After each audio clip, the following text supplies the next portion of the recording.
La Atlántida descrita en los diálogos del filósofo Platón es uno de los enigmas más controversiales que hay y que la comunidad científica siempre ha rechazado por la falta de evidencias sólidas que ayuden a comprobar que esta historia o mito fue un evento verdadero y que ocurrió hace miles de años atrás. En esta ocasión, voy a descifrar este enigma paso a paso desde un punto de vista lógico y científico. ¡Bienvenidos!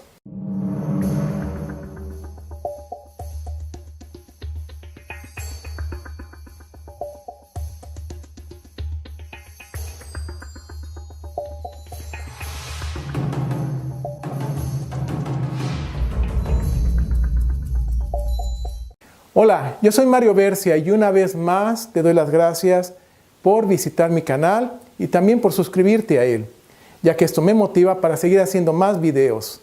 Ahora comencemos. En esta ocasión hablaré de la mística Atlántida. Y es el gran filósofo Platón el que por primera vez hace mención de la Atlántida y plasma esta historia en el diálogo entre Timeo y Critías. Pero Critías dice que él escuchó esta historia a su abuelo y que éste a su vez la supo de Solón, el legislador ateniense. Pero es Platón quien escribe esta historia en sus libros. Y aunque la mayoría de ustedes ya saben que la Atlántida fue un reino muy poderoso y que se hundió en el mar Atlántico hace 11.300 años atrás, la verdad es que la historia de la Atlántida es otra. Porque la Atlántida jamás se hundió, pero sí se extinguió. ¿Qué quiero decir con esto? Bueno, cuando te dé la explicación científica de lo que realmente le ocurrió a esta mística civilización, lo vas a entender. Así que comencemos con el primer video.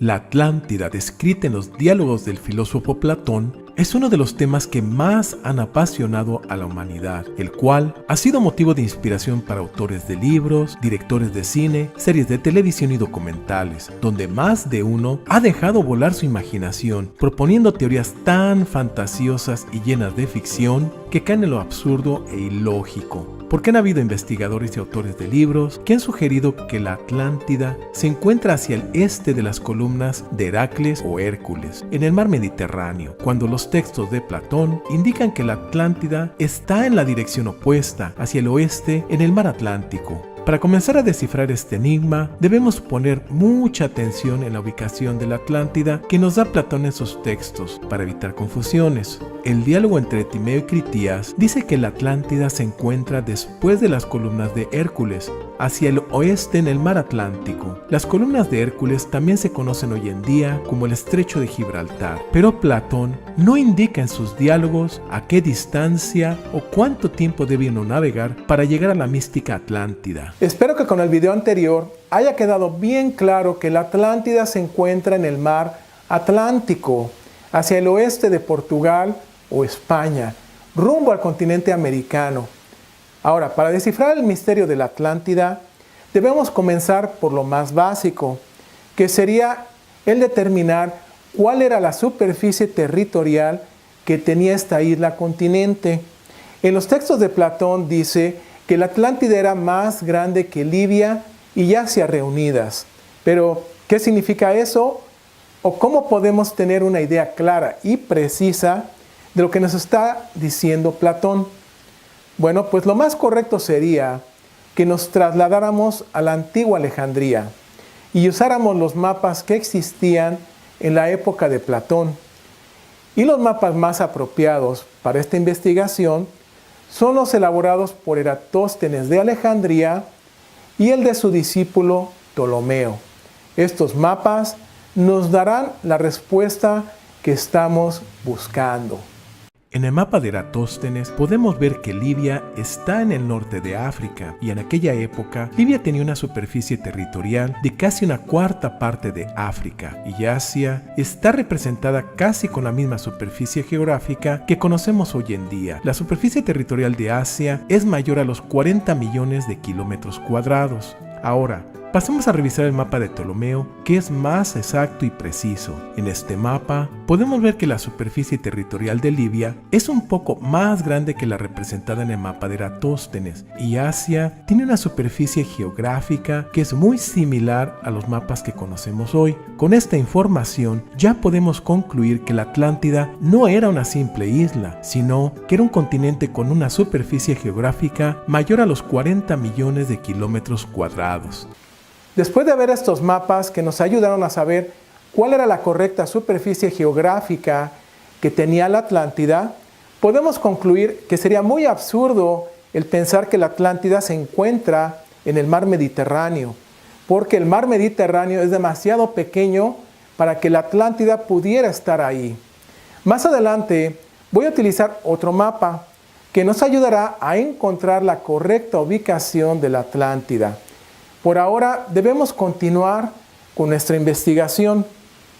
Hay unos datos muy importantes en el diálogo de Timeo y Critías que debemos revisar para saber cuál era el alcance de la civilización atlante y sus características, porque el obtener esta información nos va a ayudar a comprobar si la extensión territorial de la Atlántida era mayor a los 40 millones de kilómetros cuadrados. Así que vamos a ver el siguiente video. Platón dice que los atlantes esclavizaron y tributaron a los territorios que conquistaron. En África, sus conquistas fueron desde Libia hasta Egipto. También conquistaron el continente de Asia, y en Europa la conquista se extendió desde Portugal hasta la Tirrenea, que está localizada en el centro de Italia. Entonces, para que los atlantes hubieran podido esclavizar a un gran número de países y pueblos al mismo tiempo, es porque ellos debieron tener un ejército muy numeroso y poderoso.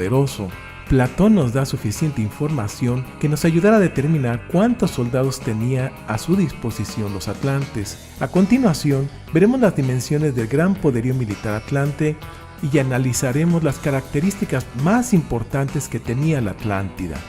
Inicialmente, la Atlántida fue construida por el dios Poseidón, quien se enamoró y desposó a una joven mortal llamada Clito, la cual tuvo sucesivamente 5 parejas de hijos, todos varones y mellizos.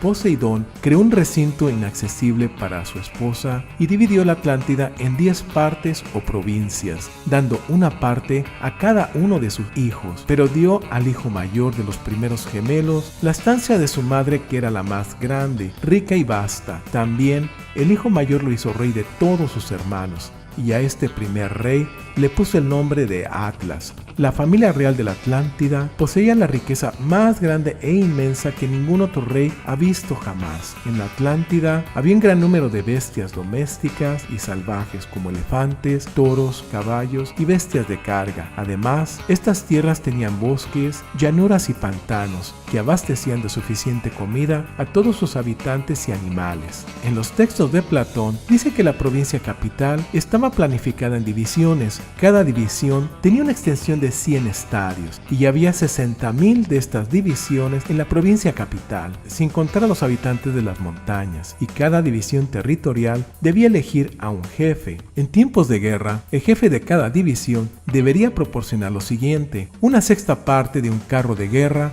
para que se reunieran 10.000 carros de guerra. 2 caballos con sus combatientes nos da un resultado de 120.000 caballos, con un resultado también de 120.000 soldados de caballería. También deberían de proporcionar 2 caballos de tiro. El resultado serían 120.000 caballos de tiro. Un combatiente armado con un pequeño broquel o escudo. Y el resultado serían 60.000 combatientes con escudo pequeño. Un jinete para conducir 2 caballos. Y el resultado son 60.000 jinetes, infantes armados, arqueros y honderos, 2 de cada especie. Y el resultado sería 360.000 infantes, soldados armados a la ligera, o con piedras o con las agallas, 3 de cada especie, y el resultado serían 360.000 soldados ligeros, 4 marinos para maniobrar, y el resultado serían 240.000 marinos, y las 60.000 divisiones poseían en conjunto una flota de 1.200 barcos de guerra. Ahora, si sumamos a todos los soldados disponibles que tenía la Atlántida en su provincia capital, obtendríamos un total de 1.200.000 soldados listos para la batalla. Pero aquí hay que aclarar algo: ¿por qué Platón nos nos dice que este ejército tan numeroso era el de una sola provincia. Recordemos que Poseidón dividió la Atlántida en 10 provincias y Platón afirma que cada provincia tenía su propio ejército, así que el resultado que acabamos de obtener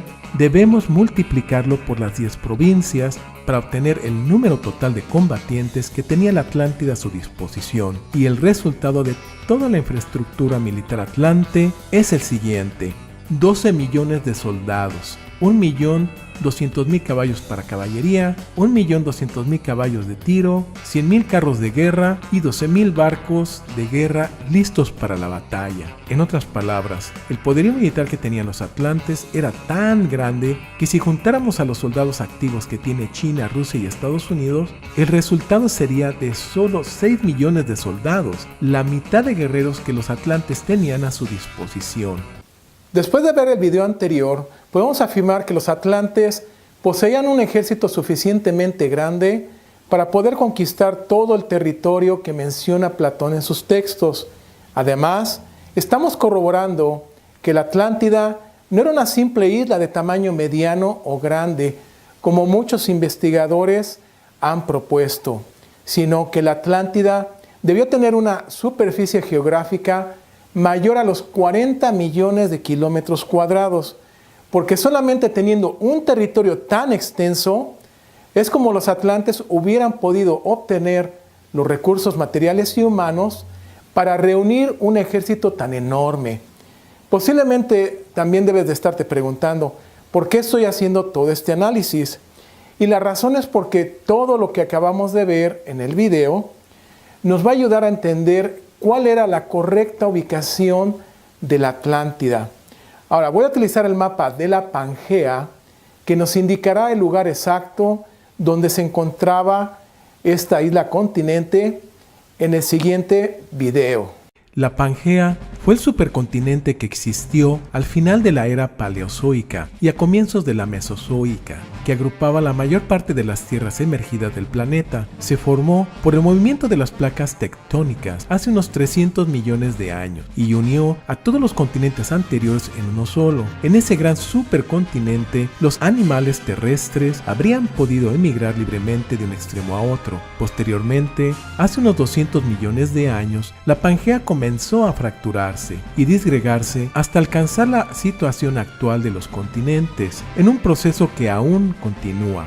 El nombre de Pangea fue usado por primera vez por el alemán Alfred Wegener en 1912, quien es el principal autor de la teoría de la derivación continental. La palabra Pangea significa toda la Tierra. Ahora, el mapa de la Pangea nos va a ayudar a encontrar el continente perdido de la Atlántida de una manera muy simple. En la imagen que estás viendo ahorita, se encuentran todos los continentes unidos en uno solo, y los países que conocemos hoy en día están cartografiados y delineados adecuadamente. Ahora tenemos que hacer una reflexión. Si en el mapa de la Pangea se encuentran todos los continentes juntos que existieron hace 200 millones de años atrás, la pregunta sería, ¿por qué en este mapa no aparece el continente perdido de la Atlántida? O ¿por qué no hay un espacio hueco vacío entre América y el continente europeo y africano? En otras palabras, si el continente de la Atlántida estaba en el mar Atlántico y se hundió, entonces, ¿por qué coinciden todas las líneas divisorias que hay entre el continente americano y los continentes de Europa y África? ¿O por qué no hay un hueco o espacio vacío de 40 millones de kilómetros cuadrados? Entonces, si en el mapa de la Pangea están todos los continentes y coincide su unión perfectamente como un rompecabezas, pero la Atlántida no aparece, en este punto solo podemos concluir dos cosas. La primera sería que si la Atlántida no está en el mapa de la Pangea, eso quiere decir que la Atlántida jamás existió y fue una mentira, un simple cuento que no tiene ninguna validez. Pero la segunda conclusión, que sería la más obvia, es que si en el mapa de la Pangea están todos los continentes y países, eso quiere decir que el continente americano es la verdadera Atlántida y que jamás se hundió en el mar, como afirmó Platón. Pero ¿cómo podríamos comprobar que América es la verdadera Atlántida? Solamente hay una manera. Así que comencemos por hacer comparaciones entre la Atlántida y el continente americano y veremos qué concluimos. Ya sabemos que la Atlántida era más grande que Libia y yacía juntas, y que tenía una superficie geográfica mayor a los 40 millones de kilómetros cuadrados. Y si la comparamos con la superficie geográfica de América, que es de 43.316.000 kilómetros cuadrados, nos damos cuenta que coincide perfectamente con la que tenía la Atlántida, e indicaría que América es la mística Atlántida.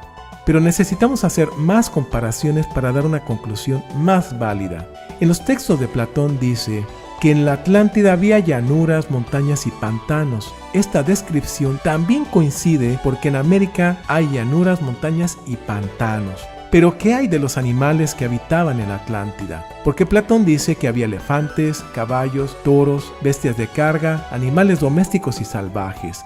La primera comparación que acabamos de hacer resultó muy positiva y bastante convincente. Pero ahora nos tenemos que enfrentar a uno de los enigmas más grandes que hay de la Atlántida, y es los animales que habitaban ahí. Porque Platón dice que había elefantes, caballos, toros, bestias de carga, animales domésticos y salvajes. Y la pregunta obligada sería, ¿acaso podemos encontrar elefantes en América? La respuesta es un rotundo sí, porque estos animales no existen en América hoy en día, pero sí existieron hace 12,000 años atrás. Sin embargo, se extinguieron cuando ocurrió la última era del hielo, y donde podríamos encontrar evidencia sólida y científica que compruebe que animales como el elefante existieron en el continente americano. La evidencia que buscamos se encuentra en el Museo de la Brea Tar Pits, localizado en el condado de Los Ángeles, California. Así que vamos a ver el video. El Museo de la Brea Tar Pits está localizado en el Parque Hancock, cerca de la ciudad de Los Ángeles, California. En este lugar hay una laguna con varias fosas de alquitrán y que producen un asfalto espeso y pegajoso, que ha servido como trampas para animales y plantas prehistóricas. En este lugar se encuentra la colección de fósiles de la edad del hielo más completa del mundo, ya que en sus bodegas se contabilizan 100 millones de huesos que han ayudado a reconstruir parte de la fauna que existió en esta zona hace 10, 20, 30 mil y hasta 40 mil años atrás.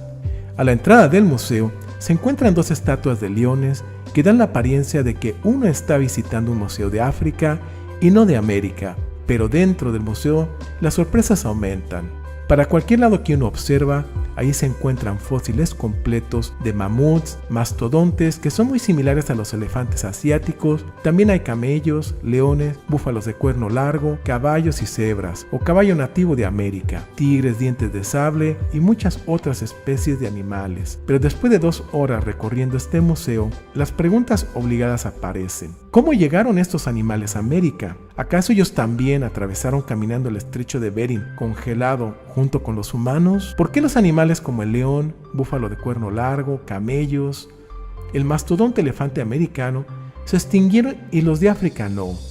Y este es uno de los enigmas más grandes que la ciencia no ha podido responder aún. ¿Por qué toda esta fauna de América se extinguió y la de África y Asia no? ¿Qué fue lo que le ocurrió al continente americano para que toda esta fauna desapareciera de la faz de la Tierra? Bueno, eso es algo que voy a explicar un poquito más adelante. Ahora, quiero agregar algo más. En el mundo maya hay varias representaciones de elefantes, como el mascarón de Chaco. En Copán, Honduras, se encuentra la estela B, donde hay 2 elefantes representados. Y otra evidencia que podemos agregar a esta investigación está en el mapa de Piri Reis, porque en este mapa hay un toro dibujado. Y la pregunta sería, ¿cómo sabía Piri Reis que estos animales existieron en América? Si estos toros o búfalos se extinguieron hace 12,000 años atrás en la era del hielo. Así que podemos concluir que el mapa de Piri Reis sí es verdadero y que es una copia de otros mapas que eran mucho más antiguos. Así que todo indicaría que América es la verdadera Atlántida. Pero todavía hay que responder otra pregunta. ¿Por qué Platón dice que la Atlántida se hundió en el mar cuando en realidad eso no ocurrió? Bueno, pues esto lo voy a explicar a continuación. Pero si no te llegara a convencer lo que voy a decir en un momento, o tienes dudas al respecto, te recomiendo que veas mi video 3 días de oscuridad, año 2033, fin del mundo. En este video lo encuentras en mi canal y te podría ayudar a disipar cualquier duda que tengas. Ahora retomemos nuestro tema. Lo que ocurrió hace 12,000 años atrás a la Atlántida o América fue un fenómeno natural que se llama el deslizamiento repentino del Polo Norte. Y este deslizamiento repentino fue provocado por una tormenta solar extrema que impactó al planeta Tierra. A este fenómeno solar yo lo he nombrado el golpe de Goliat. Y el siguiente video te lo explica. La teoría del golpe de Goliat está basada en las tormentas solares y sus efectos en nuestro planeta Tierra. El golpe de Goliat ocurre cuando el Sol expulsa una supertormenta solar que podría llegar a ser de 5 a 10 veces más potente que una tormenta solar regular. Cuando esta tormenta extrema golpea nuestro planeta Tierra, provoca una inestabilidad y desbalance momentáneo en el eje de rotación de la Tierra y la Luna respectivamente. En ese momento, ambos cuerpos celestes tratan de reequilibrar esa inestabilidad giratoria momentánea para regresar a una rotación estable, y es aquí cuando ocurre el deslizamiento repentino de los polos, durante este periodo de inestabilidad y reajuste del eje de rotación de la Tierra y la Luna. En otras palabras, esta tormenta solar extrema acelera el proceso natural del deslizamiento de los polos, y lo que debería de ocurrir durante un largo periodo de miles de años se acelera y se completa en un tiempo aproximado de 1 a 3 días. Y sugiero este tiempo tan corto considerando las distintas evidencias recolectadas por los paleoclimatólogos de diferentes partes del mundo. Como ejemplo, tenemos las muestras de hielo obtenidas del monte Kilimanjaro en Tanzania y de las montañas altas congeladas de Sudamérica. El Dr. Lonnie Thompson, paleoclimatólogo de la Universidad de Ohio, obtuvo muestras de hierba congelada extraídas a 20 metros de profundidad del fondo del hielo, mismas que fueron datadas con carbono 14 y arrojaron un resultado sorprendente, indicando que hubo un cambio climático repentino y extremo en el año 3123 a.C., porque las hierbas encontradas en el hielo profundo de las montañas pertenecían a zonas de clima templado y no a áreas de clima invernal o muy frío. Además, todo indica que cuando ocurre la tormenta del golpe de Goliat, esta viene acompañada de material incandescente que arroja el sol cuando ocurre este fenómeno natural, misma que se desintegra al entrar en contacto con la atmósfera terrestre. Pero algunos de estos pedruscos podrían alcanzar un gran tamaño comparable con el supuesto meteorito que exterminó a los dinosaurios. En otras palabras, el meteorito que formó el cráter de Chicxulub en Yucatán, México, podría tener su origen en el Sol, y las pruebas que hay así lo sugieren, porque muestras obtenidas de diferentes yacimientos arqueológicos en el mundo indican que cuando han ocurrido extinciones masivas de animales, hay rastros de partículas que provienen del espacio exterior, y se asumió que su origen era de los residuos dejados por los meteoritos de gran tamaño que han impactado a nuestro planeta. Pero todo indica que el verdadero origen de estas partículas serían los residuos que el Sol arroja a la Tierra cuando ocurre la tormenta del golpe de Goliat. También es importante aclarar que cuando una tormenta solar impacta a nuestro planeta, la Tierra solo recibe del 3 al 5% del total de una tormenta solar, Pero no debemos confundir la teoría del golpe de Goliat con el evento Carrington de 1859 o con la llamada tormenta solar perfecta, porque la tormenta descrita por la teoría del golpe de Goliat es una tormenta solar que es de 5 a 10 veces más potente que cualquiera de los eventos antes mencionados. También es importante considerar el tiempo que tarda una tormenta solar en llegar a nuestro planeta Tierra desde el momento en que es expulsada por el Sol, y a una tormenta solar solo le toma 3 días para llegar a nuestro planeta. Cuando esta tormenta impactó a nuestro planeta, provocó fuertes terremotos y un tsunami de proporciones incalculables que golpeó al continente americano, destruyendo todas las ciudades que había en las costas hasta 1000 kilómetros tierra adentro. Y recordemos que a la Atlántida llegaban barcos de todas partes del mundo, así que la capital de Poseidón y la mayoría de las ciudades debieran estar cerca de las costas, y todas ellas fueron totalmente destruidas en cuestión de minutos. Además, este gigantesco tsunami inundó todo el litoral de la costa, formando fango con roca revuelta, y este fango se debió extender hasta 500 kilómetros mar adentro, evitando que cualquier barco se pudiera acercar a la Atlántida, porque había la posibilidad de que el fango los atrapara. Por lo tanto, este fango impidió la navegación, así que los barcos que trataron de acercarse a la Atlántida se tuvieron que regresar, asumiendo que el continente se había hundido en el mar, y con el paso de los años, la historia de la Atlántida fue olvidada, creyendo que se había hundido, y como ya no era una amenaza para nadie, los pueblos que fueron esclavizados posiblemente solo querían olvidar todo lo referente a los atlantes. Y esta explicación científica que acabamos de ver disipa cualquier duda de lo que realmente le ocurrió a la Atlántida, porque como dije al principio de este video, la Atlántida no se hundió, pero sí se extinguió, y todo lo escrito en los relatos de Platón coincide perfectamente con lo que le ocurrió al continente americano hace 12.000 años, una extinción masiva de animales provocada por un gigantesco tsunami, seguido de temblores y un cambio climático repentino. Pero hay otra evidencia que quiero agregar y que ya he comentado en otros videos. Estos pedazos de metal que se encuentran en Machu Picchu, Pumapunco y Tiahuanaco en Sudamérica fueron utilizados para unir bloques de piedra. Bueno, pues esta misma tecnología la encontramos en diferentes partes del mundo antiguo, como Egipto, en la isla de Pascua, en Japón y en la base del templo de la diosa Atenas. Por lo tanto, si esta tecnología fue utilizada por pueblos que estuvieron muy alejados uno del otro y nunca se conocieron, entonces la conclusión sería que sí había algún tipo de comunicación entre estos pueblos. Pero retomando el tema de la Atlántida, para que yo pueda afirmar sin temor a equivocarme que América es la Atlántida, debo contestar un enigma más.